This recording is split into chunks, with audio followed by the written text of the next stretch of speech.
Psychologically, look, you see James Paxton have to leave that game after 3 batters last night, taking the Jed Lowry liner off the arm. If Mike Leake goes out there, Tim, today, gives the Mariners that, and that lineup with Robinson Cano back, lays an egg like this, psychologically, I am trashing the Mariners this year postseason-wise. Yeah. That says it all. I know there's a month and a bit left. I don't care. This team, whatever they had, they lost it.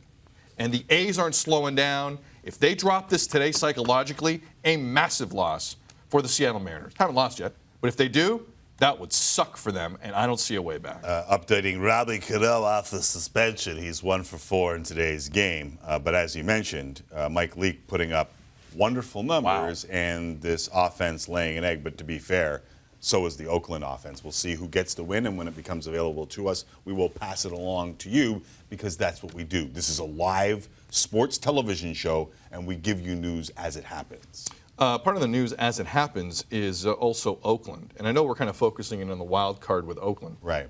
I don't want to jump ahead. I'm heading to the Astros here. Do you want to add something else? We're both kind of heading in a certain way. But just a little while ago, it looked like all but one of the playoff races in the AL were just about set. A lot has changed. Got interesting. Right? Yes. So let's talk about the Astros. Let's talk, it's not the same. I mean, it might be the same teams in the race, but it's not the same race. Is that where you were going? Yes, exactly. We might have been on the same. No, that's exactly where I'm going. Okay. The Astros last night lost their 5th game in a row. Okay. And Verlander was good, and they still lost that game last night. This is the AL West standings. We could have a wild card game, Tim, with the Astros and the Yankees in it. So last year's ALCS could just be a wild card game come October. Right. And you're okay with this? Oh, because I love competition. You know what? You want to be better than Oakland? Go be better than Oakland. Well, people want to be handed postseason spots. That's lazy. No, I don't. Go beat Oakland then. What's their problem? What's Houston's problem? Oakland doesn't have an Altuve. I wasn't talking about Houston. I'm talking about New York being the second best New team. York, don't worry. They got 27 championships. They're fine. They'll find a way to figure it out. The second best team in baseball. I know you want me to feel sorry for a Stanton, Aaron Judge team in New York. And they're going to get the defending champions. No? That to me is drama. You have to be 60 games above 500 just to win the AL East. Yeah. That to me is a bar. Okay. I don't mind that. Okay. I know where you're going with this, TV-wise. You want all the big markets. Baseball's not too concerned with that right now, obviously, because the wild card's been in tow for how many years now? This is not a new conversation with Major League Baseball. Boston and New York, they've been fighting for these spots for years. You haven't looked at the AL East and said this is probably going to happen for the next 4 years. Yeah, that's where that's where we slightly disagree, right? Because baseball is as strange as you can get. This is a weird league, man. Now, with as hard a cap as there's ever been in Major League Baseball, at $197 million luxury tax. Listen, I'm all for the baseball is baseball, and you never know what's going to happen. But the Jays just hit rebuild. The the Rays have hit rebuild. Royals hit rebuild. And not the division. Oh, in the division. All 3 teams within the division. Baltimore has hit. Baltimore's just terrible, and they hit rebuild. The Orioles were forced into a de facto rebuild. So the top 2 teams in baseball and 3 other teams hitting rebuild. Yeah. Hey, man. Then you got to be 51 games above 500 to be first. I love that. Be great, Tim. Right. Be great. I get it. Except for every other division. That's fine. Divisions are weird. You know that. Sometimes 8-8 wins you a division in the NFL. It happens. Okay, we're not going to agree on this one. On to some make or relax with the Houston Astros before we move on. Roberto Osuna joined the Astros August 5th. He physically joined the team. The Astros are 2-6 as a team since he joined the club. Now, and he hasn't pitched bad. 4 innings, 1 run. Yeah. Osuna's been fine on the mound, right? Yeah.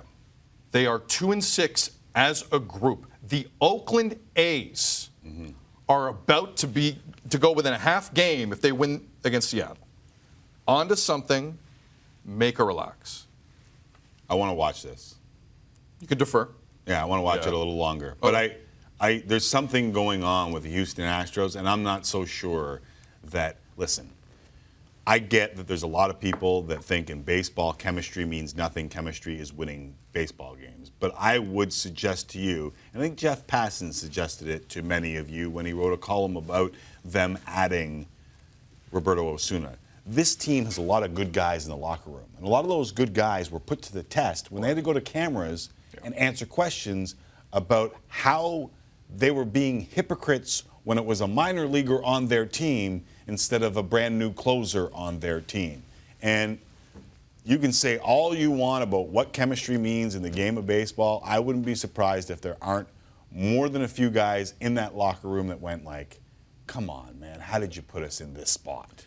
Dan O'Dowd on MLB Network, formerly GM of the Colorado Rockies, when this story was going around, he talked about exactly what you talked about. Guys being forced to talk about an issue, having a camera shoved in their face because of something someone else did.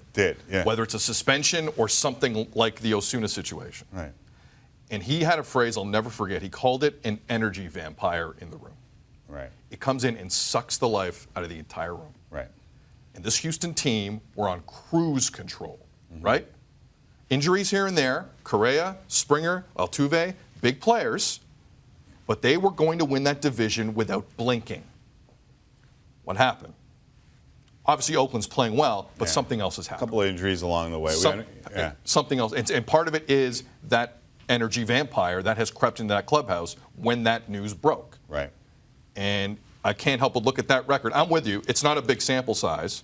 I think we should all see more of that. Yeah. But it's interesting. I'll never forget. I went on with our friends Walker and Rintoul in Vancouver when the deal happened, and I said, just watch the chemistry. That will tell you whether or not this was a good deal. If they lose some of the chemistry that helped them get to where they were, because there's a bunch of good guys in that locker room, right? Yeah. And Jeff Luhnow used those good guys, and he used them as leverage to go get a guy saying, well, the rest of our team's good guys. Yeah. So this guy, what's the opposite of an energy vampire? An energy restorer. That might be Ronald Acuna Jr. Yeah. And what he's doing He's got some energy. with the Atlanta Braves.